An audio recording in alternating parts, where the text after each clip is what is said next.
Perdonar a una persona quiere decir que debemos permitir que nos continúe haciendo daño. En fin, esta y otras preguntas vamos a responder a lo largo de este comentario. Volvamos a pensar en José. José salió de la cárcel porque la gracia de Dios lo acompañó hasta la cárcel.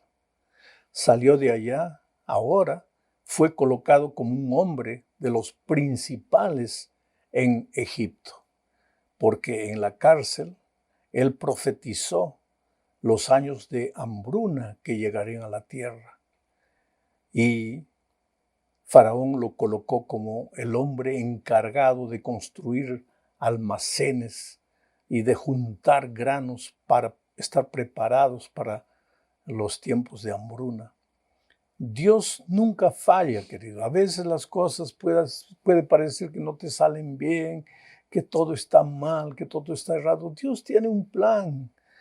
Cuando tú confías en el amor de Dios, cuando tú has sido justificado por la fe y tienes paz en tu corazón, aún en medio de la derrota no te vas a sentir mal, acabado. Vas a tener la seguridad de que esa derrota es apenas un peldaño para continuar escalando en el maravilloso plan divino para ti. Si pierdes un empleo, no es porque Dios te abandonó, es porque Dios tiene un empleo mejor para ti. Si las cosas no suceden como tú quieres, es porque Dios tiene un plan mucho más extraordinario para ti. Cuando Jesús no vino a restaurar la salud de Lázaro, es porque él tenía una resurrección preparada para Lázaro. Entonces, no te desesperes.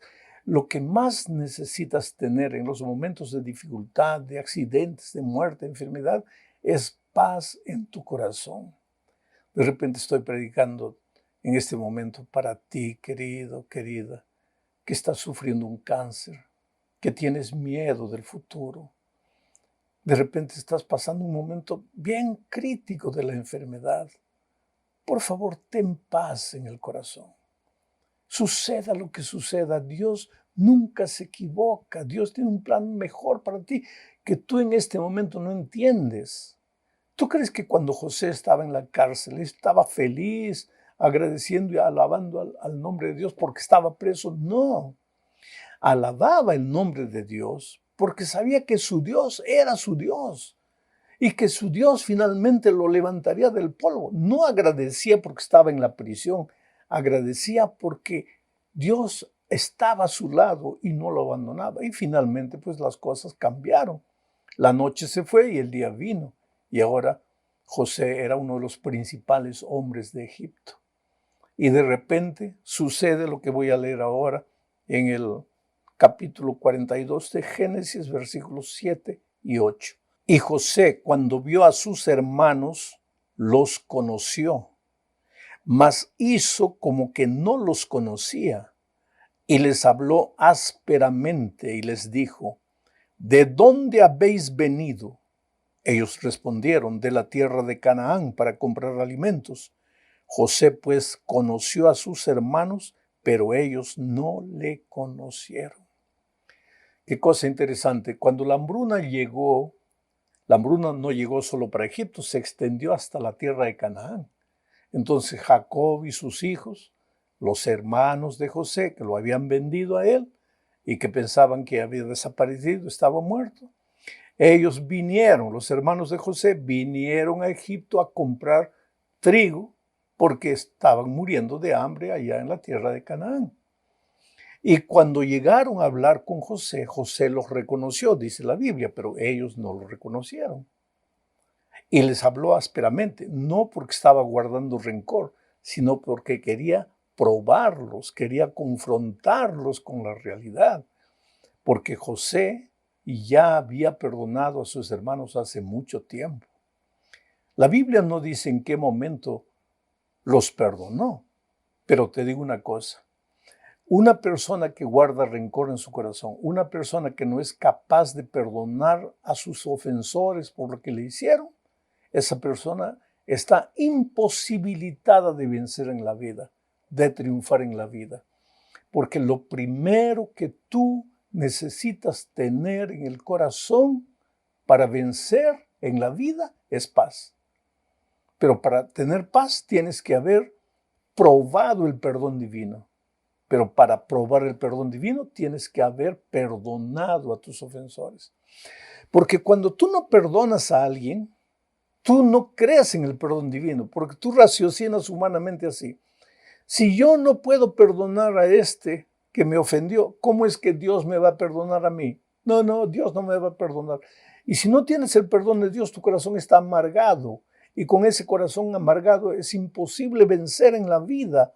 Por eso el perdón tiene un poder curativo extraordinario. Vamos a la segunda parte de este comentario, hablando de lo que sucedió cuando José se encontró con sus hermanos. Génesis capítulo 42, versículos 21 al 24. Y decían el uno al otro, quiere decir los hermanos de José, ¿no? Y decían el uno al otro, verdaderamente hemos pecado contra nuestro hermano, pues vimos la angustia de su alma cuando nos rogaba y no le escuchamos. Por eso ha venido sobre nosotros esta angustia. Entonces Rubén les respondió diciendo, ¿no os hablé yo y dije, no pequéis contra el joven y no escuchasteis? He aquí también se nos demanda su sangre. Pero ellos no sabían que los entendía José, porque había intérprete entre ellos. Y se apartó José de ellos y lloró. Después volvió a ellos y les habló, y tomó de entre ellos a Simeón y lo aprisionó a vista de ellos. Qué cosa tremenda esto, querido. La culpa nunca abandonó a los hermanos de José, desde que lo vendieron. Cualquier cosa mala que le salía, ya pensaban, es por lo que le hicimos a nuestro hermano. Si alguien se enfermaba, es por lo que le hicimos a nuestro hermano. Ahora cuando la hambruna llegó, es por lo que le hicimos a nuestro hermano. Ahora cuando llegaron a Egipto y José los trató mal, y ellos no sabían que era José, pensaron, se sintieron amenazados y pensaron, es por lo que le hicimos a nuestro hermano. Y entonces Rubén se levantó.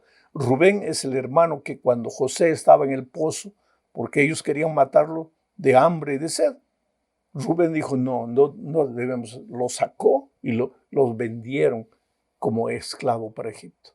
Entonces Rubén les dijo a los hermanos, ¿se acuerdan lo que yo les dije? No toquen a él, su sangre va a clamar por nosotros. Y hoy día estamos pagando por lo que hicimos. Ahora me impresiona en esta parte que dice así, ellos hablaban en hebreo, pero que hablaba en el idioma egipcio, se comunicaba con ellos a través de un intérprete, pero ellos no sabían que José entendía hebreo, porque pues era hermano de ellos, había crecido con ellos. Y entonces mientras ellos se acusaban, esto nos está sucediendo porque le hemos hecho mal a nuestro hermano, José entendió todo y se retiró y lloró. Aquí José es la figura del Señor Jesucristo. Que cuando a veces nosotros, querido, porque hemos caído, hemos pecado, hemos herido el corazón de Dios, vivimos atormentados en esta vida, todo lo que nos sucede mal, ay, por mi pecado, ay, por mi pasado, ay, porque esto, ay, porque aquello. Jesús, que sabe todo, que entiende todo lo que pensamos, llora, porque Él vino a la cruz del Calvario a morir por ti, para que tú no vivas atormentado. Pero a veces tú no eres capaz de aceptar el perdón divino porque no eres capaz de perdonar a tu hermano. Y porque si tú crees que no puedes perdonar a tu hermano, ¿cómo vas a creer que Cristo te perdona a ti? Pero en este momento yo te digo, no importa lo que hayas hecho en la vida, no importa que tus manos estén manchadas de sangre, no importa que hayas sido un traficante de drogas, no importa cuán malo hayas sido, arrepiéntete. ¿Qué quiere decir arrepentirte? Arrepentirse, dar media vuelta, Reconoce tu pecado, porque mientras no reconozcas tu pecado, no hay solución para tu problema. Arrepiéntete. Arrepentimiento es reconocer el pecado y abandonar el pecado, corregir el rumbo de las cosas. Los hermanos de José reconocían su pecado, pero no podían hacer nada para resolver el problema porque ellos pensaban que José estaba muerto, pero José estaba vivo. Y los trató con rudeza para confrontarlos con su realidad. Y quedó triste José al comprobar que ellos realmente no habían tenido paz durante todos aquellos años. Ahora te digo una cosa, querido. Una persona que no es capaz de perdonar no puede tener paz. Yo prediqué una vez en Río de Janeiro, llegué a mi hotel y entonces recibí una llamada telefónica de una mujer brava que me dijo, claro, para ti es fácil predicar del perdón porque a ti nadie te ha ofendido, nadie te ha herido, pero yo no puedo perdonar, yo no debo perdonar. Y me contó su historia. Su mejor amiga, a quien ella había recibido en la casa para hospedarla, huyó con su esposo, con el esposo de ella, su mejor amiga. Y ahora vivían ahí, la dejaron sola a ella, abandonada, y ellos vivían felices por ahí. Y ella decía, yo quiero que esos dos se mueran, yo no los voy a perdonar, ni que vengan arrodillados a pedirme perdón, no los voy a perdonar. Y yo le dije, mira, vamos a raciocinar un poco, olvídate de la religión, apliquemos la lógica, vamos a raciocinar un poco.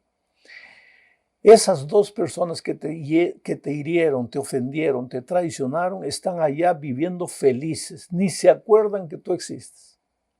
Pero tú todos los días, de mañana y de noche y a lo largo del día, vives remoliendo, rumiando tu odio, tu rencor, malditos, quiero que mueran, no los voy a perdonar. Ellos ni se acuerdan de ti, pero tú 24 horas por día estás pensando en ellos.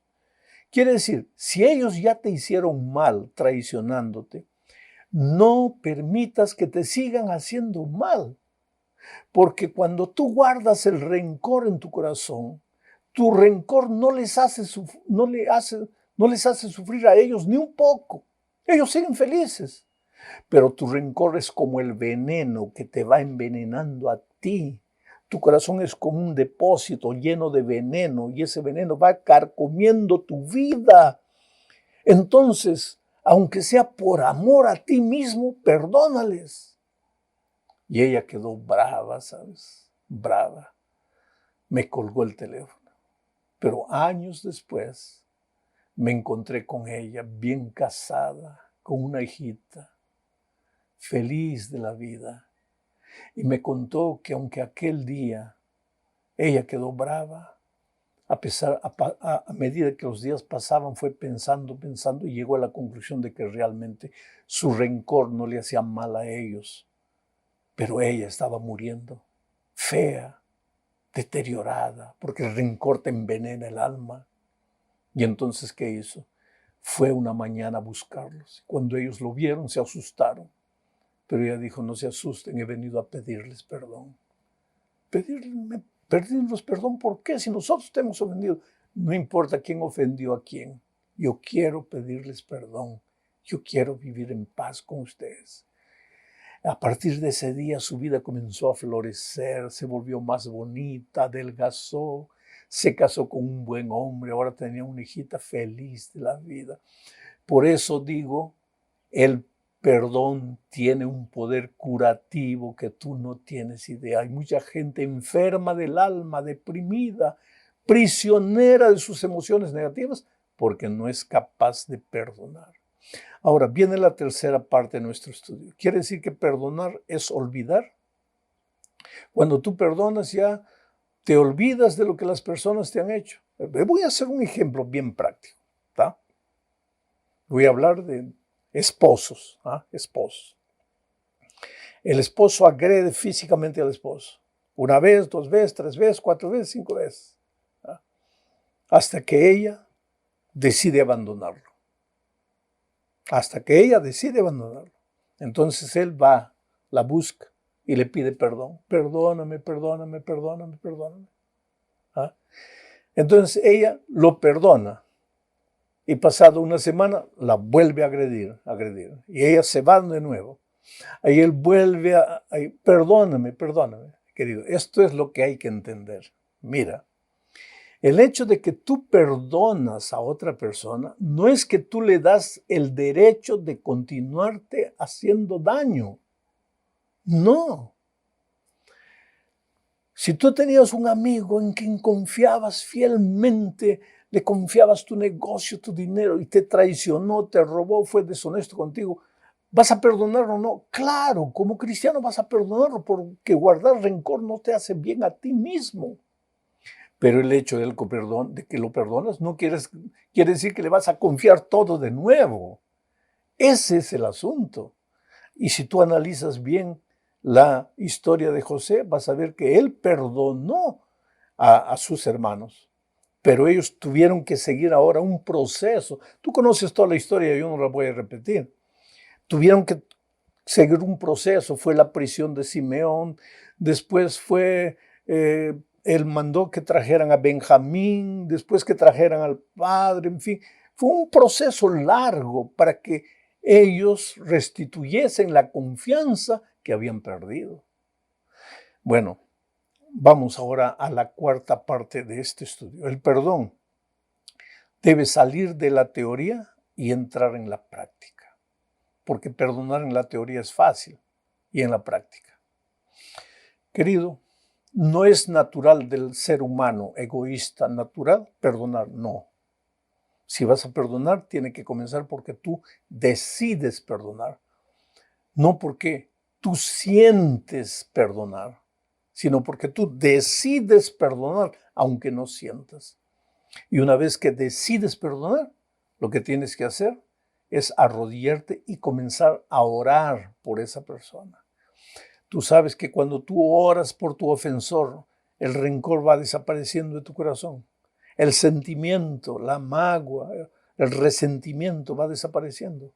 Entonces ora por aquel que te ofendió. Tal vez por eso Jesús dijo que hay que orar por nuestros enemigos, porque cuando oramos por nuestros enemigos comenzamos a perdonarlo. El resentimiento, el rencor empiezan a desaparecer de Jesucristo. Voy a leer lo que dice Lucas 23:34. Y Jesús decía: Padre, perdónalos porque no saben lo que hacen. Y repartieron entre sí sus vestidos echando suertes. ¿Por qué tú crees que Jesucristo en la cruz del Calvario pidió perdón por sus enemigos? Él ya los había perdonado, pero ahora dije: Padre, perdónales, porque ellos no saben lo que hacen. ¿Por qué Jesús perdonó en la cruz del Calvario? Yo siempre digo que el más grande púlpito de Jesús no fue el púlpito, sino la cruz. Porque en el Sermón de la Montaña él había predicado: perdonad a vuestros enemigos. Eso era bonito, la teoría. Pero ahora en la práctica, en la cruz, él perdonó. Salió de la teoría y entró a la práctica. Él perdonó a los que le estaban hiriendo, le estaban ofendiendo, le estaban insultando. ¿Por qué? Porque Jesús no solamente vivía el Evangelio, pero él también sabía que el rencor te hace mal a ti mismo. Y él ya estaba sufriendo clavado en la cruz el dolor físico. ¿Para qué cargar un dolor emocional guardando rencor en su corazón? Entonces dijo: Padre, perdónales, porque no saben lo que hacen. Llegamos al final de este estudio hablando de cómo hallar descanso después del perdón. Para eso voy a leer Génesis 50, versículo 20. Vosotros pensasteis mal contra mí. Esto es lo que José le dijo a sus hermanos. Vosotros pensasteis mal contra mí, mas Dios lo encaminó a bien.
para hacer lo que vemos hoy, para mantener en vida a mucho pueblo. Qué interesante conclusión de José, ya cuando había venido el papá, toda la familia, todo el pueblo de Israel se vino para Egipto. Por eso finalmente cuando subió otro faraón, ya ellos habían sido esclavizados, fueron esclavizados por los nuevos faraones. Pero cuando había pasado la hambruna, cuando ellos ya estaban seguros al lado de José, José los reunió y les dijo, mira, no se preocupen por todo lo que pasó. Fue triste, sí.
Pero todo lo que pasó fue para el bien. Porque si no hubiera pasado lo que hubiera pasado, si ustedes no me hubieran vendido como esclavo, yo no hubiera venido a Egipto. Y yo no hubiera sido elegido el hombre de confianza del faraón. Y yo no hubiera sido el administrador de los alimentos de Egipto en tiempo de hambruna. Y ustedes hubieran muerto de hambre. Entonces todo lo que nos pasó, aunque fue feo, triste, fue para el bien. Y finalmente